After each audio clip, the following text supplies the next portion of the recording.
آپ نے نوٹس نہیں کیا کہ ہر نبی کو اللہ تعالیٰ نے ایک خاص انٹروڈکشن دیا ہے، اپنی امت کے سامنے ایک خاص انٹروڈکشن اور ایک خاص پروفائل میں رکھا ہے ہر نبی کو.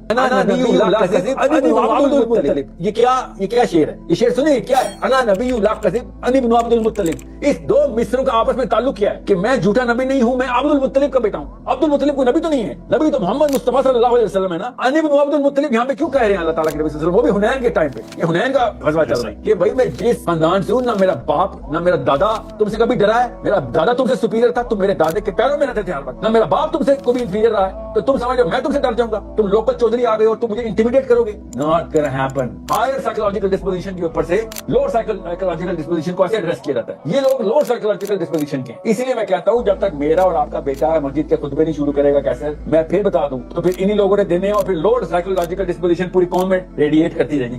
چلیں ہمارا تو ایک پروجیکٹ اس پہ بنتا ہے. سیلف اسٹیم کے بندے داخل کریں گے ہم مسجدوں میں، تب کہیں جا کے چڑھنا. یہ لوگ سیلف اسٹیم کے بندے ہیں. سمپل. آپ سوچیں، میں نے خود دیکھا ہے مرزا صاحب، انڈیا کے حملے کے بعد جہاد ہر مسلمان نے فرض ہو کے، میرے بھی فرض ہو کے. اور بھائی تو 7 اکتوبر کو کدھر تھا؟ تو تب نہیں فرض ہوا تھا جہاد. انڈیا حملہ کرے تو جہاد فرض ہو جاتا ہے، اسرائیل حملہ کرے تو نہیں. ان کے پاس تو F-35 ہے، F-235 ہے، ان کو تو نکل جانا چاہیے وہاں سے. تو بھائی انڈیا کے حملہ کر دیا پاکستان سے، ہمیں نکل کے افغانستان کے سارے ویسٹرن بارڈر پشاور کا رخ کرتے ہیں. میرے رشکئی میں بہت دوست ہیں اور میرے گھر بھی آئے میرے صاحب ادھر چلتے ہیں. سارے بہن بچے لے کے ادھر، بہن بچے لے کے ادھر پہنچ جاتے ہیں. مواخات کرواتا ہوں میں آپ کی KP کے والوں سے. انڈیا نے حملہ کیا ہے نا، ادھر کیوں جہاد فرض ہے؟ ادھر کیوں نہیں فرض؟ انہوں نے ادھر گراؤنڈ ریالٹیز کا لفظ آیا ہے، گراؤنڈ ریالٹیز. اور یہاں تک کہ غامدی صاحب نے یہاں تک بول دیا تھا طاقتور قوم کے تو یہ نخرے ہوتے ہیں جو اسرائیل فلسطین کے ساتھ کر رہا ہے، وہ جو چاہے مرضی کرے. ٹھیک ہے سر، تو اسی لاجک کو استعمال کرتے ہیں. غیرت مند قوم کے یہ نخرے ہوتے ہیں کہ وہ کمزور بھی ہوں تو اس کے ٹینک کو جا کے چڑھ جائے. بے شک چھوٹا سا 8 سال کا بچہ اس کے ٹینک کو جا کے پتھر مار دے، اس کو بیوقوفی کیوں کہتے ہیں؟